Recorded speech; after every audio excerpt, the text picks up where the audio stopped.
Saat ini sudah 5 menit berjalan dari pukul 10 waktu Mekah, Arab Saudi, dan kita langsung tinjau kondisi terbaru dari Mekah saat ini. 3 jurnalis kami sudah siap dengan laporan langsungnya. Ada Yasir Neniama, kemudian ada Imron Fahim, dan Mustaqim. Nanti kita akan mendengarkan langsung laporan dari masing-masing titik terkait dengan persiapan untuk puncak ibadah haji pada hari ini. Assalamualaikum teman-teman, selamat pagi untuk kawan-kawan semua di sana. Saya mau ke Imron dulu sekarang. Imron, Anda yang bersama dengan tim petugas haji dari Kementerian Agama pasti sudah memantau dari awal sampai akhirnya sampai di momen puncak haji hari ini. Apa yang Anda cermati untuk kondisinya sekarang? Ya, Assalamualaikum Tifal dan selamat siang. Memang hari ini merupakan hari yang cukup berbahagia bagi seluruh umat muslim di dunia, khususnya umat muslim yang berasal dari Indonesia. Ada 241.000 jamaah haji Indonesia tengah berada di Arafah, yang dalam waktu 2 jam lagi mereka akan melaksanakan puncak haji, yakni wukuf di Arafah. Kesiapannya sudah dilakukan sejak beberapa minggu yang lalu. Hari ini merupakan hari yang ke-34 jamaah haji berada di Tanah Suci. Dan ini merupakan waktu yang ditunggu-tunggu. Selama waktu itu juga mereka menjaga kesehatan, menjaga pola makan, agar bisa mengikuti rukun haji, yakni wukuf di Arafah. Saya saat ini berada di salah satu maktab yang ditempati oleh jamaah haji Indonesia reguler, di mana mereka berjumlah 213.000. Mereka menempati 1.169 tenda yang terbagi dalam 73 maktab. Dalam waktu 22 jam ke depan, mereka akan mengikuti khutbah yang akan dibawakan oleh khotib. Kemudian mereka akan melakukan sholat maktabin antara sholat duhur dan sholat asar.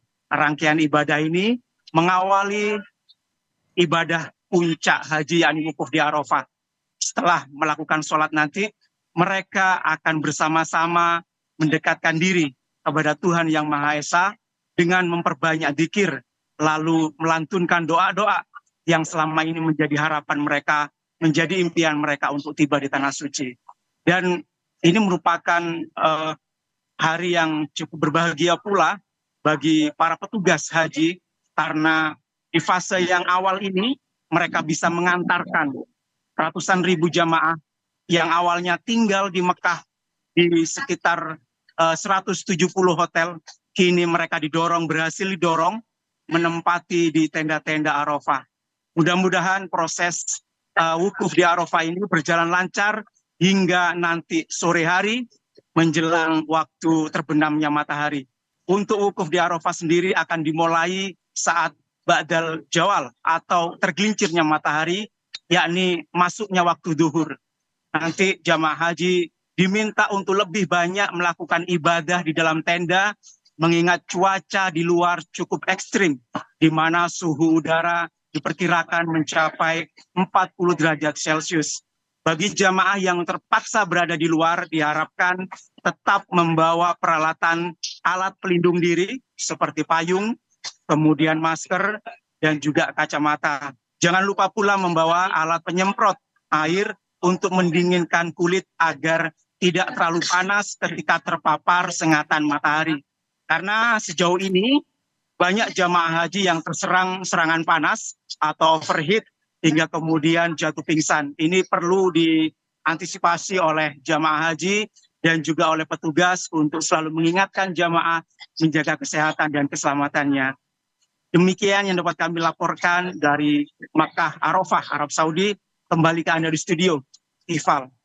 Imron, saya membayangkan betul bahwa ini tidak cuma jamaah haji Indonesia saja yang dikumpulkan, tapi seluruh dunia juga datang ke titik yang sama. Sehingga mobilitas ini yang jadi catatan sebetulnya dari awal oleh pihak otoritas terkait begitu.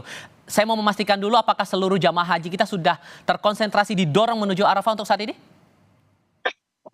Ya, Tifal, memang ini jutaan umat muslim menjadi lautan manusia di Arafah siang ini.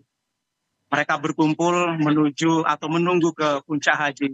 Dan proses pendorongan atau keberangkatan jamaah haji untuk yang Indonesia ini dilakukan sejak kemarin pada Jumat pagi hingga Jumat malam.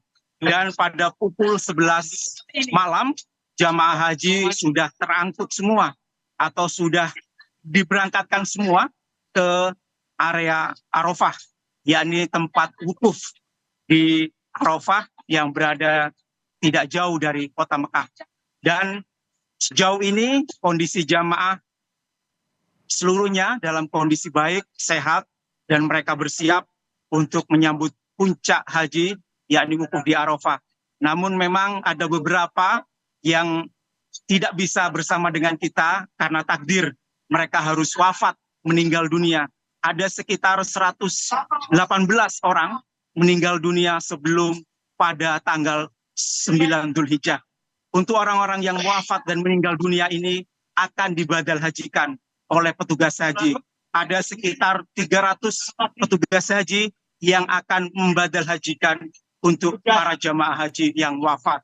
Baik mulai wafat di embarkasi maupun wafat di Tanah Suci. Demikian, Tifal. Oke, membayangkan bahwa ini segala golongan akan berkumpul di satu titik, terlebih lansia, ini juga jadi concern, jadi fokus perhatian pemerintah juga, terutama Anda yang jadi bagian dari petugas haji di sana. Pendekatan seperti apa yang diberikan begitu oleh pemerintah kepada para lansia ini selama proses wukuf di Arafah ini? Ya, memang lansia ini menjadi prioritas bagi petugas haji tahun ini sesuai dengan temanya Haji Ramah Lansia. Ini dilakukan beberapa skema, yakni mulai dari keberangkatan di mana jamaah haji saat di pesawat ditempatkan di kursi yang paling depan. Kemudian saat berada di hotel penginapan di Mekah, mereka ditempatkan di kamar-kamar yang dekat dengan lift atau pintu keluar hotel sehingga saat terjadi apa-apa mereka cepat atau mudah dievakuasi.